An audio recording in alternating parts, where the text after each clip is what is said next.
Serge Billet, bonsoir. Bonsoir Nia. Vous êtes écrivain, réalisateur, journaliste ivoirien.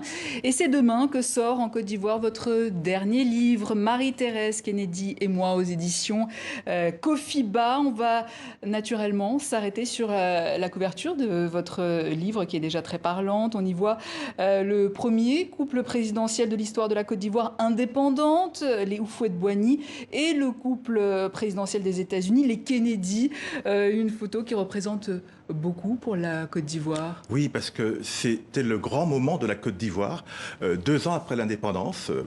Pour un peuple qui sortait de la colonisation, où les uns et les autres étaient considérés comme des indigènes, notamment Marie-Thérèse Houphouët-Boigny, ils se retrouvent donc à la Maison-Blanche, la rencontre mondialement donc commentée entre l'icône ivoirienne de la beauté et de la mode et l'icône américaine de la mode et de la beauté, qui est Jackie Kennedy. Donc c'était un grand moment, c'était vraiment le point focal de quelque chose de très fort dans l'ascension de la Côte d'Ivoire. D'abord la rencontre avec De Gaulle en 61, puis celle avec Kennedy.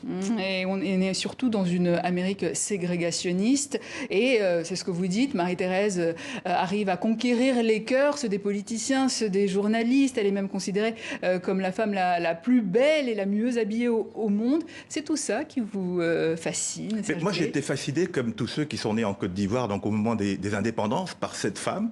Bon, j'avais 2 ans quand elle était donc à la Maison Blanche, mais on m'en a tellement parlé après que j'ai voulu en savoir plus, parce que c'est une femme qu'on ne connaît pas si bien que ça. On a toujours parlé de son mari, mais elle, on ne connaît pas sa trajectoire. Il y a même beaucoup de gens qui pensent qu'elle est née à Bouaké, qui pensent qu'elle est née dans tel autre endroit. Donc j'ai voulu retracer tout son parcours, depuis sa naissance jusqu'à cette fameuse rencontre donc à Washington, parce que c'est une femme qui m'a fasciné. Et d'où les mois. Hein, oui, voilà, d'où les mois. Le titre, le jeu de mots dans le titre. Jusqu'à l'interviewer en avril 89 à Cannes lors de la projection de Kimbu, qui est le tout premier dessin animé africain. Comment ça s'est passé? Disons que moi j'étais à l'époque journaliste à la fois donc à France Télévisions, mais aussi correspondant de la presse ivoirienne, et on m'avait demandé de voir si je pouvais donc aller à Cannes, où il y avait cette projection de Kimbo, qui était le premier dessin animé donc réalisé par la fondation de Madame Houphouët-Boigny, qui était donc la fondation de Daya International. Et donc je suis allé et je l'ai rencontré pour la première fois. C'est la seule fois d'ailleurs où je l'ai rencontré. C'est pour ça que je me suis servi de cette interview et de cette rencontre comme fil rouge pour dérouler à la fois donc ce que je sais d'elle, ce que j'ai cherché sur elle, ce que j'ai trouvé sur elle, mais aussi parler d'une Côte d'Ivoire d'une époque qui était complètement fascinante aussi, quoi. À Washington, les Houphouët-Boigny sont également accueillis par un certain Henri Konan Bédié. Qui est déjà là. Qui était déjà là, qui était ambassadeur de Côte d'Ivoire aux États-Unis. Évidemment, ça fait écho à l'actualité ivoirienne. Henri Konan Bédié, le sphinx de Daoukro, qui a aujourd'hui 86 ans et qui est candidat à la présidentielle du 31 octobre, face notamment à Alassane Ouattara, qui brigue un 3e mandat. Qu'est-ce que ça évoque pour vous en comparaison aux années Houphouët-Boigny? Disons, on a toujours tendance, c'est vrai, à magnifier le passé, parce que bon, sous Houphouët-Boigny, c'était pas non plus très facile. Houphouët était quelqu'un qui était un homme de dialogue, qui a fait beaucoup pour son pays, qui était extrêmement bâtisseur. Mais il y avait aussi des parts d'ombre, hein. Il y avait la lumière, il y avait aussi des parts d'ombre. Il y avait la prison pour les opposants, il y avait l'argent pour acheter les consciences, il y avait aussi le tripatouillage des textes. Et c'est finalement ce qu'on retrouve chez ces deux héritiers que sont Henri Konan Bédié et Alassane Ouattara. Ils sont exactement dans la même stratégie. C'est pour ça que, au-delà des querelles qui ont pu les opposer, ce sont 2 hommes qui, aujourd'hui, pour moi, sont des hommes du passé. Et qu'il faut savoir, quelle que soit leur qualité, tourner la page d'Henri Konan Bédié, tourner la page d'Alassane Ouattara, surtout qu'il est en train de violer la Constitution et que ce n'est pas acceptable. Tourner celle d'Henri Konan Bédié parce qu'il a 86 ans, je pense que c'est une faute morale de continuer à se présenter à cet âge-là, alors qu'il a contribué avec son ex-allié Alassane Ouattara donc à tripatouiller la Constitution. Il faut tourner cette page pour aller maintenant avec des gens nouveaux. Dans chaque parti, que ce soit au RHDP, que ce soit au FPI, que ce soit au PDCI, nous avons des gens de qualité. Ce sont ceux-là, maintenant, à qui il faut laisser la place. Marie-Thérèse Houphouët-Boigny, qui a 90 ans aujourd'hui. Qu'est-ce qu'elle en pense de cette actualité africaine? Vous êtes en contact avec elle? Elle ne m'a rien dit, mais de ce que je sais, ou de ce que je crois savoir, de ce que j'entends, je pense qu'elle aurait plutôt penché pour un certain Tidiane Thiam.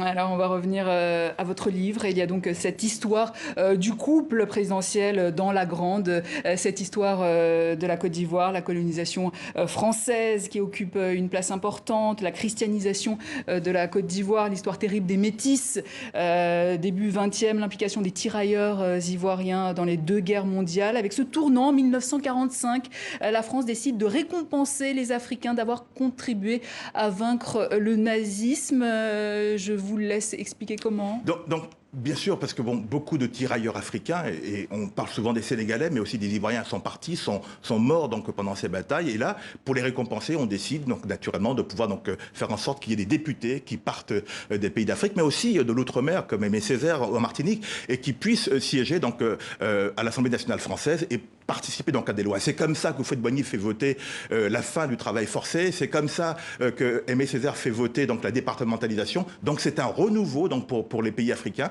Et c'est à ce moment-là, vers ce moment-là, que Marie-Thérèse Houphouët-Boigny rencontre Félix Houphouët-Boigny parce qu'elle est partie de Côte d'Ivoire comme boursière et se retrouve à Villeneuve-sur-Lot. Elle est étudiante, elle est élève.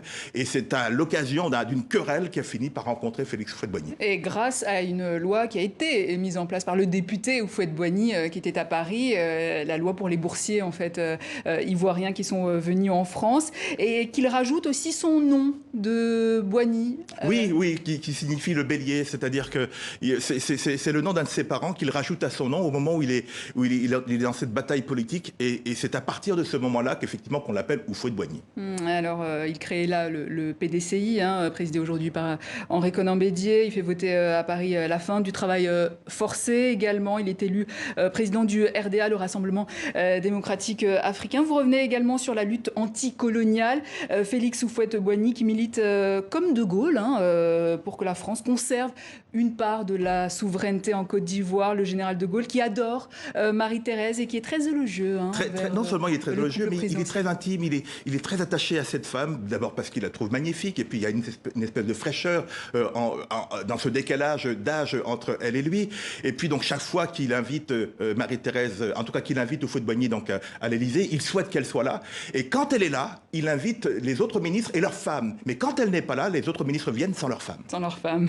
Et vous donnez un tas d'anecdotes croustillantes lors de ces dîners organisés. De Gaulle apprécie Félix Houphouët-Boigny parce que, dit-il, la France soutient la Côte d'Ivoire et les jeunes républiques africaines, et deux, dans un monde bipolaire dominé par Washington et Moscou, dit-il, Paris représente une troisième voie grâce à son influence sur son précaré africain. Et oui, c'est ça, la réalité. On est toujours dans cette réalité. De Gaulle ne perd pas le nord. Mais on est toujours dans cette réalité qui n'est pas achevée. D'ailleurs, vous voyez bien que beaucoup d'Ivoiriens encore sont suspendus à ce que va dire Emmanuel Macron par rapport à cette élection, alors qu'il faudrait qu'aujourd'hui, les pays africains réussissent à se prendre en charge. Ça devra besoin d'attendre la voix de la France. Mais on est encore dans cette réalité-là.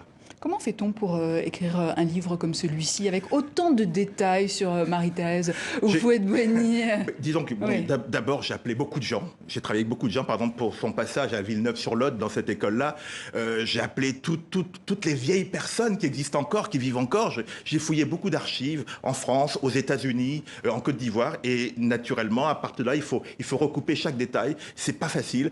Mais ça permet aussi de tordre le cou à certaines rumeurs, parce qu'il y a eu beaucoup de rumeurs chez Marie-Thérèse Houphouët-Boigny, notamment sur sa rencontre avec Houphouët-Boigny. On a dit qu'elle avait, qu'il avait épousé la femme de son fils. Alors que c'est totalement faux. Et quand on raconte, comme je le fais dans le livre, comment est-ce qu'ils se sont rencontrés, puis c'est dans des circonstances extrêmement particulières. Et c'est tout ça qu'il faut dire, c'est tout ça qu'il faut tordre le cou, parce que quelquefois, les hommes et les femmes publiques ont des casseroles ou des rumeurs qui les accompagnent et qui sont totalement fausses. Et merci de tordre le cou comme ça aux différentes rumeurs. Serge Billet, merci. Je rappelle le titre de votre livre, Marie-Thérèse Kennedy et moi, aux éditions Cofiba. Merci. Et c'est ainsi que s'achève cette édition. Excellente suite de programmes à vous tous, et à demain pour un nouveau tour de l'actualité africaine.